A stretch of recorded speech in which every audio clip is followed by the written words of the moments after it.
Imagine a place where the ocean is so clear it feels like the boats are floating in midair. Turquoise water, the soft hum of the tide, and eternal summer.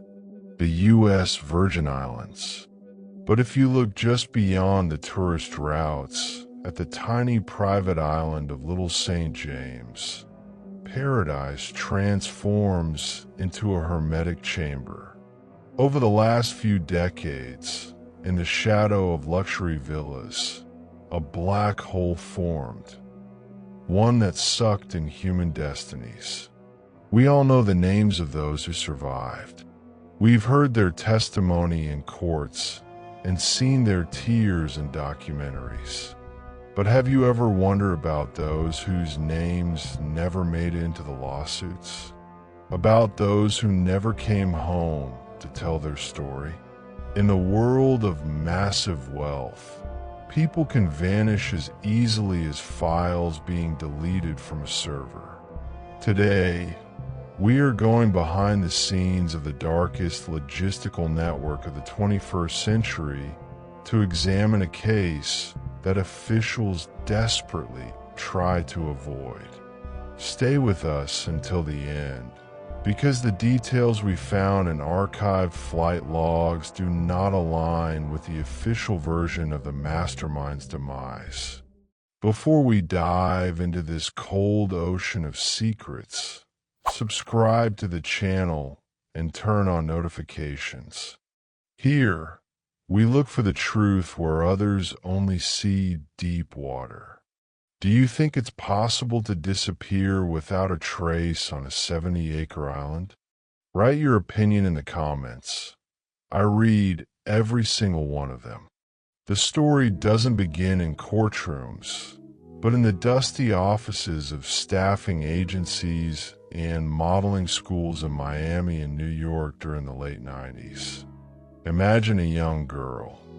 Let's call her Anna, though her name is redacted in police protocols.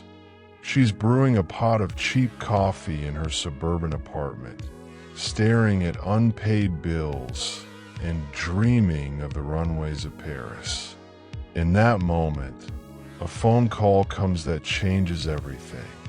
She's offered a job as an assistant or masseuse with a salary that covers 3 years of her debts. There is only one condition: total anonymity and an immediate departure on a private jet. A domestic detail many overlook. These girls often didn't even pack suitcases. They were told that everything they needed, from designer clothes to cosmetics, was already waiting for them at the destination. This was the first stage of disappearance. A person voluntarily severing ties with their familiar world, leaving a half-finished cup of coffee on the table and an unmade bed. When the landing gear of the private Gulfstream, known in dark circles by a sinister nickname, touched the tarmac at St. Thomas Airport, reality shifted.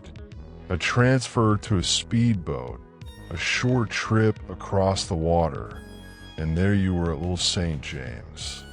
The island employed an army of staff, gardeners, chefs, maids. But here's the strange part. Many of them were hired from the local population of the Virgin Islands, and in later, anonymous interviews, they mentioned girls they saw once who never appeared at the dock for the return trip. Where do they go? There is a theory of a transit zone. The island wasn't the final destination. It was a filter. Those who were too rebellious or started asking too many questions could be moved further.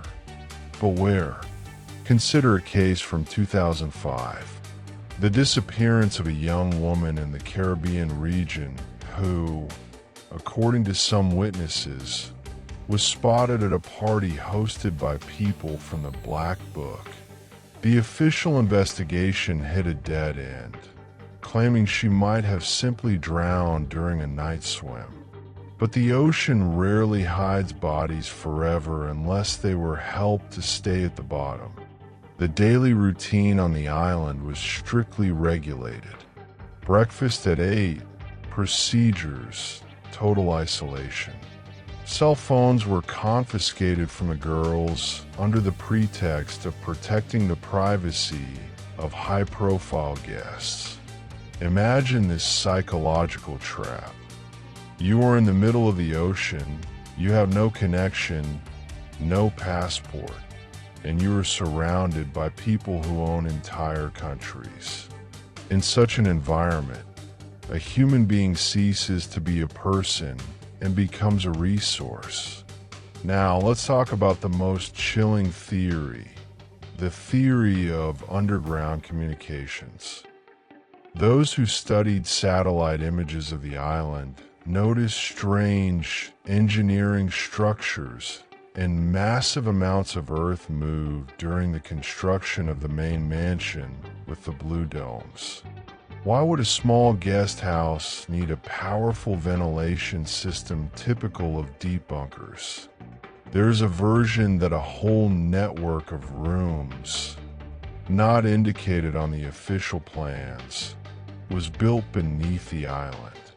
If someone didn't come home, perhaps they shouldn't have been searched for on the surface. It sounds like a thriller plot, but when it comes to billions of dollars in names from the Forbes list, reality is often scarier than fiction. The key evidence for the existence of unaccounted victims lies in the flight logs. If you compare the number of people arriving on the island with the number recorded on return flights, the numbers don't always add up. Of course, this could be blamed on clerical errors or guests leaving on private yachts. Yachts are an even more enclosed world. A yacht in the open sea is a territory outside the jurisdiction of any state. It is the perfect place to commit a crime without leaving evidence. We analyzed Coast Guard reports. Between 2010 and 2015, several distress signals were recorded in this quadrant, which were later canceled or classified as false alarms. What if these were escape attempts?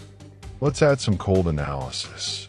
Why did the U.S. justice system ignore what was happening for so long? The answer lies in the structure of the network. This wasn't just the whim of a wealthy man. It was a machine for gathering compromat. When a high-ranking official or a famous scientist arrived on the island, they became an accomplice.